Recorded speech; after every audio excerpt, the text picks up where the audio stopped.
Hey hello guys, good morning, welcome back to my new video. So guys, মাত্র বাজে 8:30 আর আমার আম্মু কানের কাছে গিয়ে বলতেছে 10:30 বাজে, তাড়াতাড়ি করে ওট ওট ওট দিয়ে টেনে টুরে আমাকে তুললো। দেন আমি উঠে দেখি 8:30 বাজে। এখন কি করা যায় বলো তো? এত দুষ্টু হইলে কেমনে চলবে বলো? তো যাই হোক গাইস, আম্মু হয়তো বাজারে যাবে, তো চলো আজকে ব্লগটা শুরু করি। গাইস আমাকে ডেকে দিছে 8:30 বাজে আর এখন বাজতেছে 9টা আর আমার মা এখনো রুম থেকে বের হয়নি। মানে আমাকে ঘুম থেকে আমার ঘুম নষ্ট করে দিয়ে নিজেরা এখন গল্প করতেছে। কি করা যায় বলো তো? চলো তো দেখি কি করে। এই দেখো আমাকে ঘুম থেকে উঠাই দিয়ে নিজেরা এখন কি সুন্দর করে গল্প করতেছে এখানে। বলো তো কি করি এদেরকে আমি? আমরা এখন বাজারে যাওয়ার জন্য রেডি। দেখতেই পাচ্ছ আমি জামা পরছি। আমি আসলে আম্মুর সঙ্গে গেলে জামা পরে যাই বাইরে। তো যারা যারা আমাকে জামাতে দেখো না শুধু বলো যে আমি গেঞ্জি পরি, তো এই দেখো জামাও পরি আমি মাঝে মাঝে, ঠিক আছে? মানে বাসায় থাকলে গেঞ্জি পরি আর বাইরে গেলে জামা। তো চলো আম্মু আসুক রেডি হয়ে, দেন আমরা বাজারে যাই। সো গাইস আম্মু আমি রেডি হয়ে বের হয়েছি, তখনই চিকনু বলতেছে যে ও যাবে। দেন আমরা চিকনুকে নিয়ে নিছি। আর এই যে দেখতেই পাচ্ছ আব্বু, কিন্তু আব্বু আমাদের সঙ্গে যাবে না, আব্বু ওই সামনে দোকানে যাবে। তো একসঙ্গে 4 জন বের হয়েছি। তো গাইস আমরা চলে আসছি আর দেখতেই পাচ্ছ এসেই একটা অটো পেয়ে গেছে আম্মু, আমরা নিশু সবাই মিলে উঠে পড়ছে। আর এখানে দেখো এই ছেলেটার ভ্যান থেকে একটা বক্স পড়ে গেছে, এখানে অনেকগুলো মানি ব্যাগ আছে। মানে ছেলেটার একদম লসই হয়ে গেছে বলতে গেলে, মানে কাদার মধ্যে সব মানি ব্যাগ পড়ে গেছে। তো যাই হোক গাইস আমরা মেইন রোডে চলে আসছি, যেটা তোমরা সবসময় আমার ভিডিওতে দেখতে পাও। গ্যান্ডা বাজারের যে মেইন রোডটা ওটাতে চলে আসছি। তো চলো বাজারে সোজা গিয়ে নামি। গাইস চলে আসছি আমরা গ্যান্ডা বাজার আর দেখতেই পাচ্ছ বাজারটা সামনে। আর আম্মু রিক্সা থেকে নামলাম, আমরা আগেই নেমে গেছি। তারপর রিক্সাওয়ালা মামার ভাড়া মিটিয়ে দিলাম আমরা। আর আজকে আমাদের থেকে 50 টাকা নিছে গাইস, কারণ ঈদের জন্য বলতেছিল যে 50 টাকা দিতে হবে। তো আম্মু তাই দিছে ওনাকে। তো আমরা ভাড়াটা মিটিয়ে চলে গেলাম মাংসের দোকানে। আমরা হচ্ছে ঈদের মানে কালকে হচ্ছে চাঁদ রাত, এই টাইমে গেছি আমরা। তো মাংসের কেজি ওরা 800 টাকা করে লাগাই দিছে। নর্মালি হচ্ছে 750 টাকা বা 20 টাকা এরকম মাংসের কেজি, বাট ওরা ঈদ সামনে দেখে এর জন্য বাড়াই দিছে দাম। তো আমরা 3 কেজি মাংস নিছি, বাট মাংস নিতে নিতে আমাদের সামনেই হুট করে ওরা তোমার পুরো একটা হাড় ঢুকাই দিচ্ছে। দেখতেই পাচ্ছ হাড়টা কেমন করে ওরা কেটে দিচ্ছে। মানে এরা যে এত বাটপার ভাই, তোমার চোখের পলকে কিভাবে যে হাড় ঢুকাই দিবে তুমি বুঝতেই পারবে না। আমরা নিচে 3 কেজি, তার মধ্যে মনে হয় হাফ কেজির বেশি হচ্ছে হাড়ই দিয়ে দিচ্ছে। কি বলবো, এদেরকে কিছু বলার নাই। সামনে দেখো আরেকটা থেকে মাংস নিচ্ছে, ওখানেও সেম হাড়ি দিয়ে দিচ্ছে, দেখতেই পাচ্ছ তোমরা ভিডিওতে। তো যাই হোক গাইস তোমরা যখন মাংস নিবে একটু দেখে শুনে নিও। তো আমরা নিয়ে নিলাম আমাদের মাংসটা, উনি প্যাক করে দিচ্ছে আর আমরা টাকাটা ওনাকে দিয়ে দিলাম। তারপর আমরা মাছের দোকানে চলে আসছি। আর আমার আম্মু তো সবসময় ছোট চিংড়ি মাছ নাই, তোমরা ভিডিওতে দেখতেই পাও। তো সেম আজকেও নিয়ে নিল ছোট চিংড়ি মাছ। তারপর আম্মু 2টা চাল কুমড়া নিয়ে নিল, আর একটা করে চাল কুমড়ার দাম ছিল 30 টাকা করে। তো আমরা 2টা নিছি, মোট 60 টাকা হয়েছে। দেখতেই পাচ্ছ আম্মু বেছে বেছে নিচ্ছে। বাজারের মধ্যে এখন বৃষ্টি শুরু হয়ে গেছে, আমরা তো ছাতাও আনি নাই, এবার আমরা ভিজে যাবো। অনেক জোরে বৃষ্টি চলে আসছে গাইস। আমরা যখন বাসা থেকে বের হই তখন বাসা মানে আকাশ একদমই পরিষ্কার ছিল, কোনো রকম মনে হয় নাই যে বৃষ্টি বা কিছু হবে। তো দেখো আমরা ভেন্ডি নিয়ে নিলাম আর এদিক দিয়ে বৃষ্টি শুরু হয়ে গেছে, প্রচুর পরিমাণে বৃষ্টি। কি বলবো, দেখতেই পাচ্ছ তোমরা পানি, আমি তোমাদেরকে দেখাচ্ছি বৃষ্টি কি করে এই হচ্ছে পানিগুলা। তো দেখো গাইস কত বৃষ্টি। আর এই লোকজনগুলা বাজারে এসে আটকে গেছে আমাদের মতনই সেম। মানে আর এখন কি করব, কিছু তো করার নেই, চুপচাপ দাঁড়ায় আছি। আর ইনি দেখো মহাসুখে আম বিক্রি করা বাদ দিয়ে আমগুলো ঢেকে ঢেকে শান্তিতে ঘুমাই গেছে। আর সবাই মিলে দাঁড়ায় আছি আমরা, আর উনি নাক ডেকে ঘুমাচ্ছে।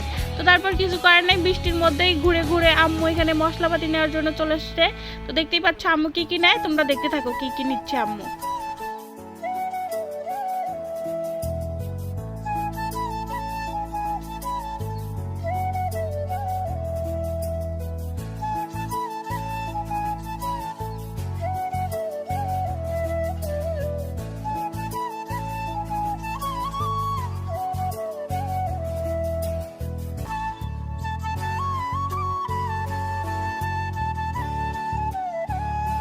আম্মুর যেগুলো যেগুলো প্রয়োজন আম্মু সব নিয়ে নিছে, দেখতেই পাচ্ছ উনি আমাদেরকে দিয়ে দিল আমাদের বাজারগুলো। তারপর আমি আবার পপকর্ন নিয়ে নিলাম, আমার ওখানে দেখে আমার ইচ্ছা করছে খাইতে। তো আমি আম্মুকে বললাম, তো আমি আধা কেজির মতো নিয়ে নিচ্ছি, মানে হাফ কেজি।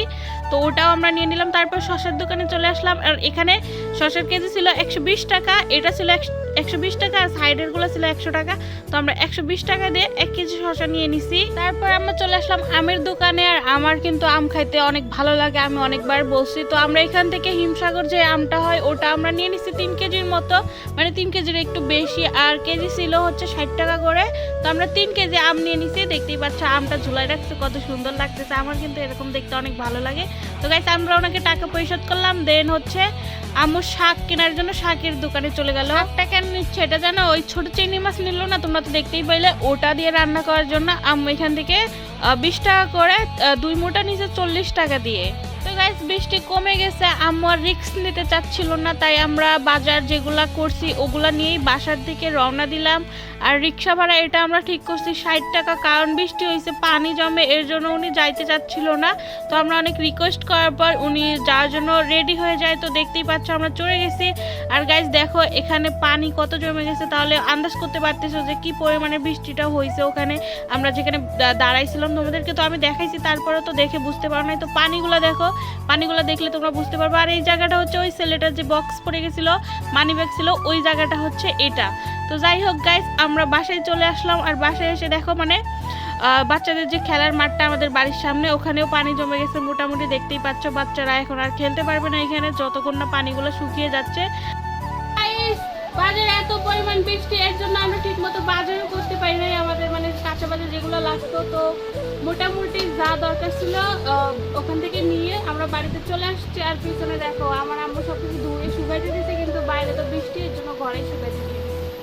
তো যাই হোক ব্লগটা দেখতে থাকো, আরো কি কি করি সেগুলোও দেখো। ওকে, একটু পরে গাইস আমাদের বাড়িতে একটা আঙ্কেল আসে পোলার স্টাইল নিয়ে। দেখতেই পাচ্ছ এই আঙ্কেলটা ঈদ যখন হয় তখন ইনি আসে আমাদের বাসায়। তো সবাই মিলে আমরা চাল টাল কিনি। তো আমাদের বাড়িতে অনেকজনই, মানে আমরা অনেকজন মিলে ভাড়া থাকি, তো অনেকে দেশে চলে গেছে। এখন থাকার মধ্যে আমি তারপর মানে আমরা খালারা আর বাড়িওয়ালারা 3 জন আসি। তো আমরা সবাই হচ্ছে 3 কেজি করে চাল টাল নিয়ে নিলাম। বাড়িওয়ালারাও নিছে 3 কেজি, আর আমরাও নিয়ে নিছি 3 কেজি। আর এই চালগুলো ওনার থেকে যে আমরা নেই, এই চালগুলো আসলেই অনেক ভালো হয়, এদের থেকে কেনা ভালো, কারণ এরা অনেক পরিশ্রম করে আর কি, ঘুরে ঘুরে বিক্রি করে কিছু টাকার জন্য। তাই আমরা দোকান থেকে না কিনে এনার থেকে কিনে নিলাম। তো যাই হোক তারপর বাইরে এসে দেখি বাড়িওয়ালা দাদু হচ্ছে গরু চলে আসছে, তারা কোরবানি দিবে। তো কিছু মনে করে না, আমি জাস্ট ভিডিওতে দেখাইলাম, আমার ওই রকম কোনো ইচ্ছা নাই যে হচ্ছে অন্যের গরু নিয়ে হচ্ছে আমি ভিডিও করব বা শো আপ করবো। তো যাই হোক বাচ্চারা এখানে দেখতেছিল, তাই আমি তোমাদেরকে একটু দেখিয়ে দিলাম গরুটা। তো মাশাআল্লাহ গরুটা কিন্তু অনেক সুন্দর। আর হচ্ছে আর কি বলবো। তো যাই হোক দেখতে থাকো ব্লগ। আম্মু যেহেতু আমাকে সকালেই ঘুম থেকে ডেকে তুলে নিয়ে গেছে, আমি শুধু ব্রাশ ট্রাশ করে আম্মুর সঙ্গে চলে গেছি। তো আমি সকালে কিছু খাই নাই। তো এসে দেখে আম্মু রুটি আর হচ্ছে আলু ভাজি করে দিচ্ছে আমার খালা। তো আমি এখন এগুলা খেয়ে নিচ্ছি।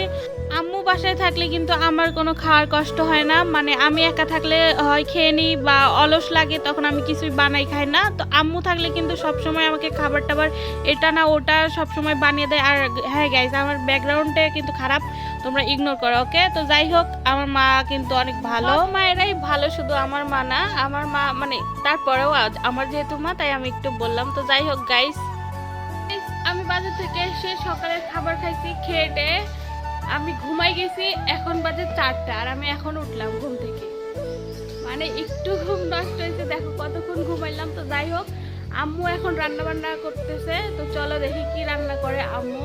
চলো দিছে ছোট চিংড়ি মাছ দিয়ে পুঁই শাক, আলু দিছে বেশি করে, বিকজ আমরা আলু খাই বেশি। দেখতেই পাচ্ছ টেস্টি টেস্টি খানা। আরও কিসব কিসব রান্না করছে হয়তো।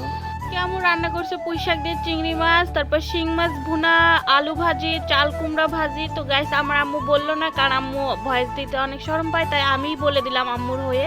তো যাই হোক তো গাইস সন্ধ্যা হয়ে গেছে, আর আম্মু আমাকে খাইতে দিছে আম।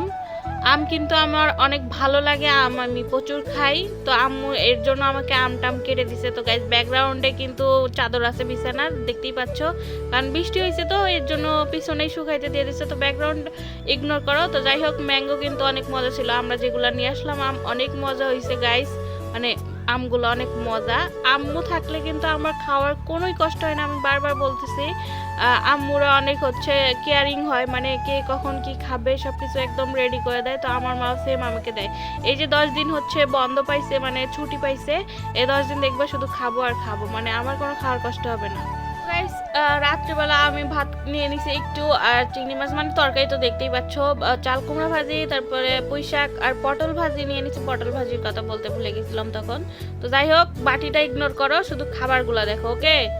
এই বাটি আমার কিন্তু পছন্দের বাটি, আমি এই বাটিতে খাই অনেক ছোট থেকেই।